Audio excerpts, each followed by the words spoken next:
My family claimed the Christmas trip was full, but my solo vacation made them flood my phone after my brother's fiancé saw my posts and said she wished she could have skipped it too. Apparently, the full cabin had plenty of room for my sister's 3 dogs, but not for me, so I spent Christmas week in Switzerland instead. The irony wasn't lost on me as I watched Emma's Instagram stories from their cozy family gathering. 3 golden retrievers sprawled across the living room while she complained about feeling excluded from family conversations. The phone started buzzing at 6 a.m. Swiss time with frantic calls from my mother. "Rebecca, honey, we need to talk.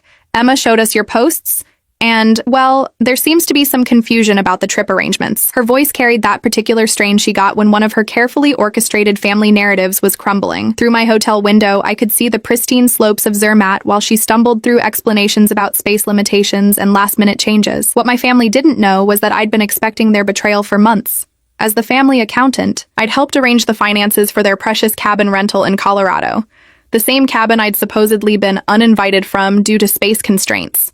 But I'd also quietly documented every family slight, every casual exclusion, every time my contributions were dismissed or forgotten. This Christmas rejection was simply the final insult that activated a plan I'd been cultivating for 2 years, one that would expose exactly how little they valued the person who'd been subsidizing their lifestyle all along. Growing up as the middle child in the Sterling household meant mastering the art of invisible usefulness. While my older sister Madison commanded attention with her dramatic career changes, and my younger brother Jake charmed everyone with his perpetual optimism, I became the family's reliable problem solver. Need help with taxes? Call Rebecca. Struggling with a budget? Rebecca knows spreadsheets. Can't figure out why your credit score dropped? Rebecca studied finance for a reason. The pattern had been building for years, but this Christmas exclusion was particularly cruel because I'd specifically requested time off from my consulting firm to join the family trip. I'd even offered to upgrade the cabin rental to ensure everyone had space, an offer my mother had dismissed with a wave of her hand. "Oh, that's sweet, honey, but we've already got everything sorted. Besides, you work so much, maybe you need a real break instead of dealing with all our chaos." That conversation had taken place in October,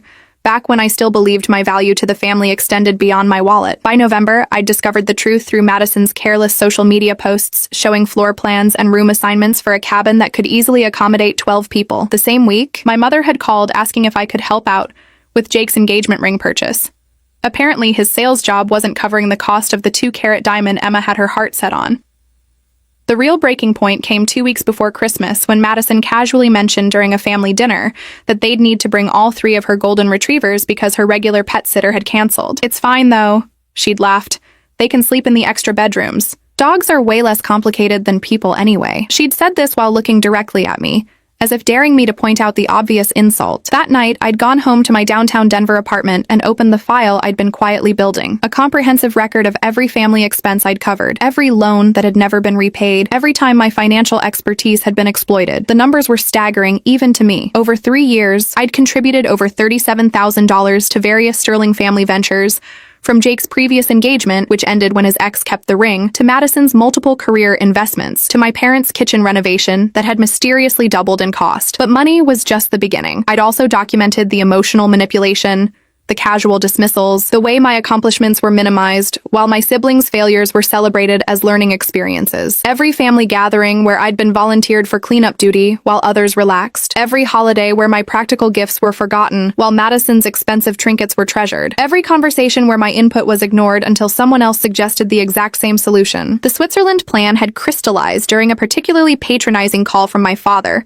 about my workaholic tendencies. He'd suggested I needed to learn to live a little, instead of always being so serious about everything. This from a man who'd asked me to co-sign his boat loan 6 months earlier, because his credit wasn't quite good enough. The same boat that had somehow become too small to include me on family fishing trips. As I'd booked my Christmas week in Zermatt, I'd felt a strange sense of peace. For the first time in years, I was making plans that were entirely about my own happiness. No family obligations, no guilt trips, no carefully managed expectations. Just me, first-class accommodations, and a luxury ski resort where my presence was genuinely welcomed because I was paying premium rates for premium treatment. The Sterling family was about to learn that their reliable middle daughter had been keeping very detailed records of exactly how they'd been treating their personal bank account. And unlike my usual quiet accommodations to their demands, this lesson was going to be delivered with Swiss precision and absolutely no regard for their comfort or convenience. They thought they could train me to accept scraps while feeding the dogs at the main table. Instead, they were about to discover what happened when the person holding their financial safety net decided to let them fall. The first crack in their facade appeared on Christmas Eve when Jake called.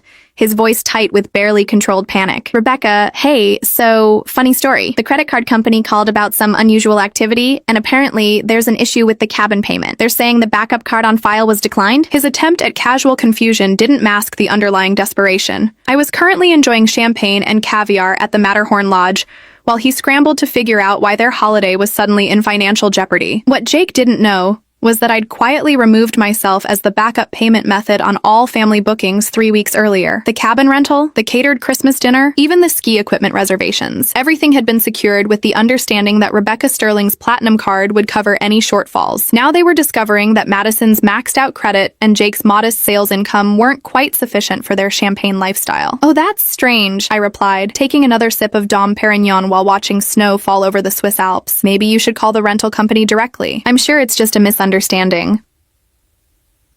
Through the phone, I could hear heated whispers in the background, Madison's voice rising as she argued with someone about deposit requirements, and my mother's increasingly shrill attempts to maintain control of the situation. The real chaos began when Emma posted her first story from the cozy family gathering. The video showed her sitting awkwardly in a corner while my parents argued with rental management in the kitchen. Jake frantically scrolled through banking apps, and Madison's 3 dogs destroyed a throw pillow that apparently cost more than the original security deposit. Her caption read, "When family time gets a little too real, I'd sure blessed and trach from family drama and sure send help." By Christmas morning, my phone was exploding with increasingly frantic messages. Madison had posted a passive-aggressive story about ungrateful family members who abandon ship when things get complicated, followed immediately by my mother's damage control call claiming there had been a miscommunication about my invitation. "We always wanted you here, sweetheart. Madison just meant the rooms were assigned, not that there wasn't space for you." The beautiful irony was that while they scrambled to salvage their disaster, I was posting picture-perfect moments from my solo luxury vacation, professional ski instruction on pristine slopes, private fondue dinner with a view of the Matterhorn, spa treatments that cost more per hour than Jake made in a day. Each post was carefully crafted to showcase not just my happiness, but my obvious financial independence from their drama. Emma's increasingly bitter comments on my posts revealed the growing tension at their perfect family gathering. Under my photo of a 5-course Christmas dinner at a Michelin-starred restaurant, she'd written, "Wow, must be nice to have the freedom to just disappear when your family needs you most." But her next comment, posted just an hour later after apparently consuming significant amounts of wine, was more revealing. "Actually, this looks way better than arguing about money and dog hair in the cranberry sauce. Can I join you next year?" That's when I knew my plan was working perfectly. Emma's public admission that my solo vacation looked preferable to their family gathering was the crack in their narrative that would eventually bring down the entire structure of lies they'd built. She was supposed to be the happy new addition to the Sterling family, grateful for their inclusion and blind to their dysfunction. Instead, she was publicly questioning why I'd been excluded while the dogs had premium accommodations. The breaking point came when Madison called me directly, her voice shaking with rage and barely contained panic. "Rebecca, whatever you're trying to prove with this little stunt, you've made your point. Now fix this. The rental company is threatening to call the sheriff if we can't settle the balance, and Jake's freaking out because Emma's parents are arriving tomorrow and the place looks like a disaster zone." "What stunt?" I asked innocently, currently relaxing in a hot tub overlooking an alpine vista that cost more per night than their entire cabin rental. "I'm just enjoying the vacation you all thought I needed. You know, learning to live a little instead of always being so serious about everything." I repeated my father's exact words back to her, and the silence that followed was deeply satisfying. But Madison wasn't finished. "Don't act stupid, Rebecca. You know exactly what you did. You pulled your cards from everything and left us hanging. Mom's crying, Dad's having chest pains from stress, and Jake might lose Emma over this disaster. Is that really what you wanted, to destroy Christmas for everyone?" The accusation that I was destroying Christmas was particularly rich coming from someone who'd spent months planning my exclusion. But what Madison didn't realize was that this was just the opening move in a much larger game. The financial embarrassment at the cabin was designed to reveal their true priorities and dependencies. Once they returned home, they'd discovered that their reliable family bank had permanently closed its doors. Hidden in my designer ski jacket pocket was a folder of documents that would reshape their understanding of our family dynamics forever. Legal papers that would formalize the end of my financial involvement in their lives, detailed accounting of every unpaid debt, and a few surprises about their individual financial situations that I'd uncovered through my professional connections. The Sterling family was about to learn that dismissing their most valuable member had consequences that extended far beyond a single Christmas vacation. Emma's latest Instagram story showed her packing her bags early, with the caption, "Sometimes you realize the real gift is knowing when to leave. Rebecca Sterling, girl, I owe you a drink for showing me what self-respect looks like." The fact that my brother's fiancé was publicly thanking me for demonstrating how to escape their family dysfunction was better than any Christmas present I could have imagined. The first domino fell on December 28th, when Madison called from the cabin in hysterics. "Rebecca, you have to help us. The dogs destroyed something expensive, and now they're demanding an additional $3,000 damage deposit. Jake doesn't have it, and my cards are maxed from Christmas shopping. Please, I'm begging you." Her voice cracked with genuine desperation, a far cry from her usual entitled demands disguised as sisterly requests. What made her plea particularly satisfying was that she still didn't understand the permanent nature of my withdrawal from their financial circus. She assumed this was temporary punishment that could be resolved with sufficient groveling and future promises. Instead, I was currently reviewing the legal documents I'd spent months preparing. Ironically, while enjoying the luxury suite they'd inadvertently funded through years of uncollected loans. "Madison, I'm really sorry you're dealing with that stress," I replied, my voice carefully modulated to sound sympathetic while remaining completely unhelpful. "Have you tried calling Dad? Or maybe Jake could ask Emma's parents for a short-term loan. I'm sure they'd understand it's just a temporary cash flow issue." Each suggestion was designed to highlight exactly how uncomfortable they'd become asking anyone else for money, because other people expected actual repayment. The real entertainment began when my father called an hour later, his voice carrying the particular strain that meant he'd been arguing with my mother about whose responsibility it was to fix me. "Rebecca, sweetheart, your mother and I have been talking, and we realize there may have been some miscommunication about Christmas. We never meant for you to feel excluded from the family gathering. Maybe we could all sit down after the holidays and clear the air."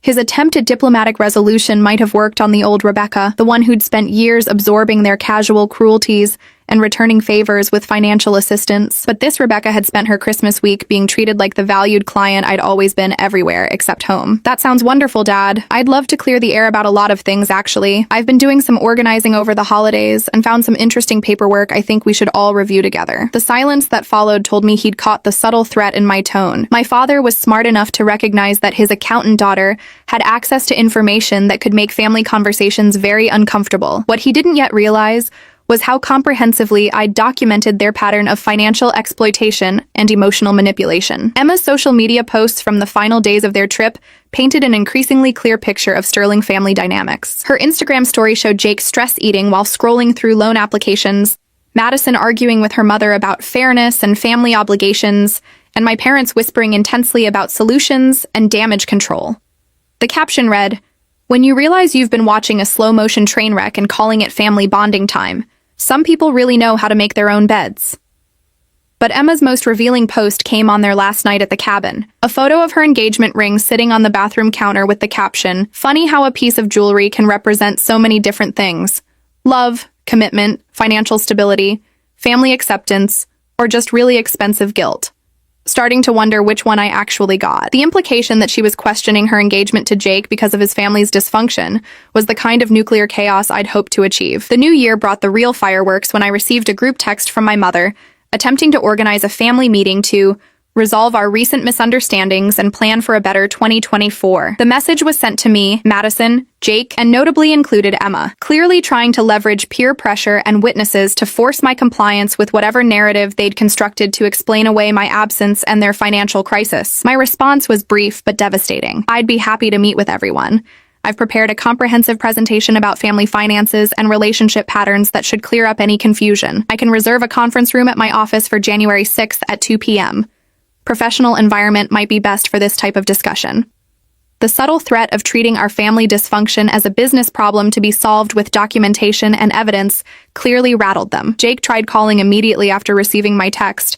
His voice barely controlled panic. "Rebecca, what kind of presentation? What are you talking about? Look, I know we messed up with Christmas, but can't we just talk about this normally? Like family?" His plea for normal family dynamics was particularly ironic, given that normal for the Sterlings had always meant my silent financial support of their various disasters. Of course, Jake, that's exactly what I want. To talk normally about family patterns and expectations. I think everyone will find my research very illuminating. I've been working on it for quite a while now. The fact that I'd been collecting evidence for over 2 years while maintaining my facade of willing family support was a detail that would make the eventual revelation even more devastating. Madison's response to the group text revealed her growing awareness that she'd underestimated the scope of my retaliation. Maybe we don't need a formal meeting. We could just grab coffee and chat about whatever's bothering Rebecca. Keep things casual and family-friendly. Her suggestion of casual discussion was clearly an attempt to avoid the documented accountability that a formal presentation would provide. But Emma's response sealed their fate. Actually, I'd love to attend Rebecca's presentation. After this week, I have a lot of questions about family dynamics and financial boundaries that I think would benefit from some professional perspective. Plus, someone should probably document this conversation for future reference. The fact that Jake's fiancé was actively supporting my demand for transparency while expressing suspicion about her future in-laws was better than any revenge I could have scripted. My parents' desperate attempts to regain control of the narrative included multiple voicemails about family loyalty, forgiveness, and not airing dirty laundry in professional settings. But each message only reinforced my certainty that they'd never seen me as anything more than a resource to be exploited when convenient and dismissed when inconvenient. The Sterling family was about to discover that their middle daughter hadn't just been keeping financial records. I'd been building a case study in family dysfunction that would permanently alter their understanding of power dynamics and consequences. They'd trained me to be invisible and useful, never realizing I'd been documenting everything while planning my escape. January 6th arrived with the precision I'd always brought to my professional life. Except this time the stakes were personal, and the outcome was guaranteed to be permanently life-changing. I'd reserved Conference Room A at my consulting firm, a sleek, intimidating space with floor-to-ceiling windows and a presentation system that made every detail impossible to ignore. The Sterling family filed in looking like defendants arriving for sentencing, which wasn't far from the reality they were about to face. Madison entered first, clearly attempting to project confidence while her eyes darted nervously around the corporate environment that emphasized exactly how seriously I was treating this confrontation. Jake followed, his usual easy charm replaced by the hollow-eyed exhaustion of someone who'd spent weeks unsuccessfully trying to manage multiple financial crises. My parents came next, Dad's jaw set in the stubborn expression that meant he was prepared to fight, Mom clutching her purse like a shield against whatever accusations were coming. Emma was the last to arrive, and her presence transformed the entire dynamic of the room. She wasn't family yet, which made her both witness and potential judge of Sterling family dysfunction. More importantly, she represented Jake's future, a future that would be directly impacted by whatever truths I was about to reveal. Her decision to attend despite obvious family pressure demonstrated a level of backbone that none of them had anticipated. "Thank you all for coming," I began, activating the presentation system with the same professional demeanor I used for corporate clients. "I've prepared a comprehensive analysis of our family's financial and emotional patterns over the past 3 years. I think you'll find the data quite revealing." The first slide displayed a simple title, "The Sterling Family Dynamic, a case study in financial exploitation and emotional manipulation." The sharp intake of breath from my mother told me the clinical language had achieved its intended effect, transforming their familiar family narrative into an objective problem to be analyzed and solved. Madison shifted uncomfortably in her chair, while Jake stared at the screen like he was seeing his family for the first time through an outsider's eyes. "Let's begin with the financial data," I continued, advancing to a slide that displayed every loan, gift, and financial assistance I'd provided over 3 years. The numbers were stark and undeniable. $37,462 in direct financial support, with detailed breakdowns showing that exactly $0 had been repaid despite multiple promises and repayment schedules. Emma leaned forward, clearly calculating the implications of these numbers for her future with Jake. "Wait, you've been supporting the entire family financially for 3 years?" Her question hung in the air like an accusation, forcing everyone to confront the reality they'd been collectively ignoring. "That's not fair," Madison protested, her voice rising defensively. "Those were loans and gifts between family members. You can't just itemize love like it's a business transaction." Her attempt to reframe financial exploitation as familial affection was exactly the kind of manipulation I'd been documenting. I advanced to the next slide, emotional labor and family contributions. This chart showed the stark imbalance between my contributions to family functions, planning, coordination, cleanup, gift purchasing, travel arrangements, versus the minimal reciprocal effort from siblings. The data was devastating because it was completely objective and verifiable. "This is ridiculous," my father interrupted, his voice carrying the authority he'd always used to shut down uncomfortable conversations. "Rebecca, we raised you better than to treat family relationships like some kind of corporate audit. This kind of accounting isn't how love works." "You're absolutely right, Dad. Love isn't transactional," I replied, my voice remaining professionally calm while delivering the killing blow. which is why I was so confused when my love and support were repeatedly taken for granted, while my presence at family gatherings was deemed expendable. Apparently, the dog's comfort was more important than including your middle daughter in Christmas celebrations. The silence that followed was electric with tension. Emma's eyes widened as she processed the full scope of my exclusion from Christmas, while Jake looked physically ill as he realized how his family's treatment of me appeared to his fiancé. Madison opened her mouth to protest, then clearly thought better of it as she realized anything she said would only dig the hole deeper. But I wasn't finished. The next slide revealed my masterpiece: individual credit reports and financial vulnerabilities. Through my professional network and completely legal channels, I'd obtained comprehensive financial profiles on each family member. The results were catastrophic for their sense of financial security and personal privacy. Madison's credit score had dropped to 580 due to maxed out cards and missed payments. Jake's student loans were in forbearance, his car was upside down on financing, and his savings account contained less than $400. My parents had been living on credit card advances to maintain their lifestyle, with their mortgage payment consuming nearly 60% of Dad's retirement income. "How did you get this information?" my mother asked, her voice barely above a whisper as she stared at the detailed breakdown of their collective financial disasters. "Professional networks and public records," I replied matter-of-factly. "Amazing how much information becomes available when you understand financial systems and reporting requirements, the same skills you've been exploiting for 3 years. The implication that I'd been quietly monitoring their financial health while they assumed I was simply their personal ATM created a new layer of discomfort. Emma stood abruptly, her chair scraping against the polished floor. "Jake, we need to talk, privately. Now." Her tone brooked no argument, and the look she gave him contained a full relationship evaluation based on everything she'd learned about his family's dynamics and his passive participation in my financial exploitation. As they stepped into the hallway, I could hear Emma's voice through the conference room door. "How long were you planning to let your family use your sister as a personal bank? And when exactly were you going to mention that your entire lifestyle is subsidized by someone you don't even invite to Christmas?" The relationship implications of my revelations were clearly more devastating than the financial ones. Madison tried desperately to regain control of the narrative. "Rebecca, I know you're hurt about Christmas, but this is going too far. You're destroying Jake's relationship and embarrassing the whole family with this corporate nonsense. Can't we just agree that mistakes were made and move forward?" I smiled for the first time since the meeting began, and the expression clearly unnerved everyone remaining in the room. "Madison, you're absolutely right that mistakes were made. The mistake was assuming your family banker would continue subsidizing your lifestyle indefinitely, while accepting scraps of respect and inclusion. That mistake is now permanently corrected." The final slide of my presentation contained just 4 words that would reshape our family dynamics forever. Effective immediately. Financial independence. The Sterling family safety net had officially been removed, and their comfortable lives built on my silent support were about to experience some very uncomfortable adjustments. The aftermath of my presentation created a family meltdown that exceeded even my most optimistic projections. Within 48 hours, Jake called to inform me that Emma had ended their engagement, not because of the financial revelations, but because of what she called his complete moral bankruptcy in enabling his family's treatment of Rebecca. She'd returned the ring I'd secretly helped finance and moved out of the apartment she'd discovered was partly subsidized by my regular transfers to Jake's account. She said she couldn't marry someone who would stand by and watch his sister be treated like a walking ATM. Jake explained during what would be our last phone conversation. His voice carried a defeat that went beyond losing a fiancé. He was finally confronting the reality of who he'd become under our family's toxic dynamic. "Rebecca, I know we messed up, but Emma was supposed to be my future. You've destroyed everything." The beautiful irony was that I hadn't destroyed anything. I'd simply removed myself from supporting the illusion they'd built.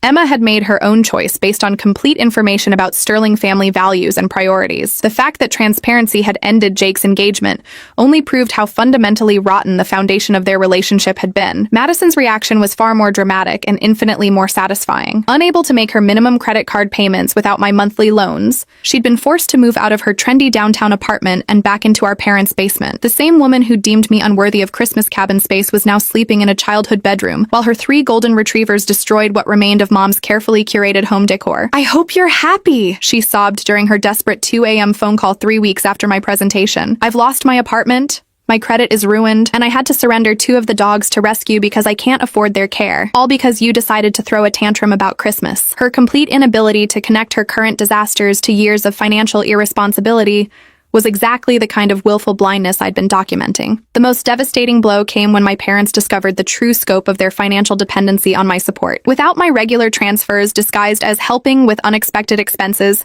They couldn't maintain their mortgage payments. The kitchen renovation they'd proudly shown off to neighbors was financed entirely by equity they couldn't afford to lose. Their comfortable retirement was built on the assumption that their responsible middle daughter would continue indefinitely subsidizing their lifestyle. Rebecca, we need to sit down and work this out like adults, my father said during his attempt at patriarchal authority restoration. This family falling apart doesn't benefit anyone, least of all you. Maybe we took your support for granted, but that's because we trusted you to be the bigger person when conflicts arose. His appeal to my supposedly infinite capacity for family sacrifice was the same manipulation they'd used for years, positioning my compliance as maturity while framing my boundaries as selfishness. But those tactics only worked on someone who still needed their approval. The Sterling family was about to learn that their reliable daughter had found validation elsewhere. Through my professional network, I'd been recruited for a senior consulting position with a firm based in Seattle, 3 states away from Sterling family drama and twice my current salary. The timing wasn't coincidental. I'd been quietly building my exit strategy for months while maintaining the facade of family loyalty. My new colleagues valued my analytical skills and financial expertise without expecting me to subsidize their personal lives. The final nuclear bomb dropped when Emma published a detailed Instagram post about her experience with the Sterling family. She didn't mention names, but anyone following her previous posts would easily connect the dots. PSA: when someone shows you who they really are through how they treat their family, believe them. Found out my ex-fiance's family had been financially exploiting his sister for years, while excluding her from family events. The sister is a successful professional who deserves so much better. Sometimes the trash takes itself out when you show them the door. Her post went viral within days, shared by thousands of people who'd experienced similar family exploitation. The comments section became a support group for family scapegoats who'd been taken for granted by relatives who valued them only as resources. Several of Emma's local friends recognized enough details to identify the Sterling family specifically, creating social consequences that extended far beyond financial embarrassment. Madison tried recruiting extended family to pressure me into resuming my role as family financier, but her efforts backfired spectacularly when our cousins started asking uncomfortable questions about why they'd never heard about my years of family support or my exclusion from Christmas. The broader family network began recognizing patterns of Sterling entitlement and manipulation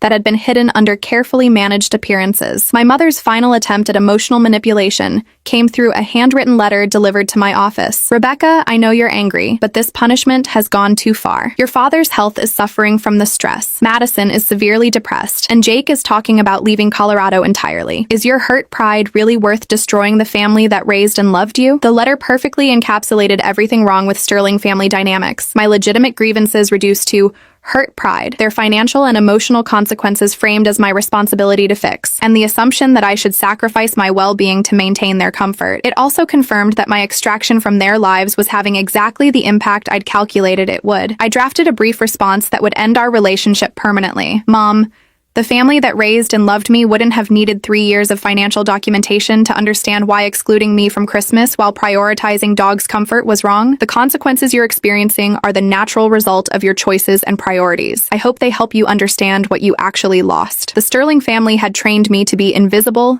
useful, and grateful for scraps of inclusion. Instead, they'd created someone who understood their weaknesses better than they understood themselves, who documented their exploitation with professional thoroughness, and who had the resources and resolve to permanently extract myself from their toxic system. Their comfortable lives built on my silent support were collapsing exactly as I'd planned, and there would be no rescue coming from their former family bank. 6 months after my Seattle relocation, I received a wedding invitation that marked the complete vindication of my strategic withdrawal from the Sterling family disaster. Emma was marrying a software engineer she'd met through work, someone whose family apparently valued professional competence and personal integrity.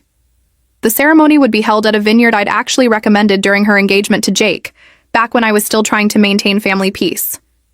More telling than the invitation itself was the handwritten note Emma had included. Rebecca, I know this might seem weird, but you were the one bright spot in that whole family mess. Your strength in walking away from people who didn't appreciate you inspired me to stop settling for less than I deserved. I'd love to have you at the wedding if you're willing to travel back to Colorado. You showed me what self-respect looks like. Her request to have me attend her wedding while completely excluding my former family was the kind of social justice I'd never dared hope for. The woman Jake had lost specifically because of their treatment of me was now publicly choosing my company over theirs. I RSVP'd yes immediately and bought a gift from their registry that cost more than Jake's monthly salary. Meanwhile, the Sterling family's financial and social collapse had accelerated beyond my most optimistic projections. Madison had been forced to declare bankruptcy, losing not only her apartment and remaining dog, but also her car and most of her designer possessions. She was currently working retail at a mall jewelry store, living in a studio apartment across town from our parents, because even their basement had become uninhabitable after a pipes burst from neglect. Jake had indeed left Colorado, taking a sales position in Phoenix that barely covered his basic expenses. His social media presence had dwindled to occasional posts about hiking alone and vague inspirational quotes about learning from mistakes and rebuilding from the ground up. Several mutual friends had mentioned seeing him at networking events, clearly struggling to present himself as a viable professional while carrying the social stigma of his family's dysfunction. My parents had been forced to sell their house and move into a senior living community that accepted residents with limited assets. The transition from their spacious suburban home to a two-bedroom apartment had required them to liquidate most of their possessions and acknowledge the reality of their financial situation. Dad's health issues had worsened under the stress, while Mom had developed what she called anxiety, but was clearly depression over losing control of her carefully curated family image. The final confirmation of my complete victory came through a mutual colleague who'd attended a Denver business conference. He'd encountered my father at a networking mixer where Dad had attempted to leverage their shared connection to me for some kind of professional opportunity. Your dad kept talking about how proud he was of your success and how close your family had always been, my colleague reported. It was really uncomfortable because he seemed desperate to convince everyone you had some kind of special relationship. The pathetic irony of my father publicly claiming pride in achievements he'd dismissed and family closeness he'd actively undermined was exactly the kind of self-destructive behavior I'd expected. He was now trying to trade on the reputation of the daughter he'd trained to be invisible, hoping strangers would offer him the professional courtesy he'd never shown me. At Emma's wedding, I was seated at a table with her professional colleagues who knew nothing about Sterling family history, but were fascinated by my consulting work and Seattle lifestyle. Several of them exchanged business cards with me, leading to client referrals that boosted my new firm's profile significantly. The wedding became not just social vindication, but professional advancement. Exactly the kind of win-win outcome that had always eluded me in Sterling family dynamics.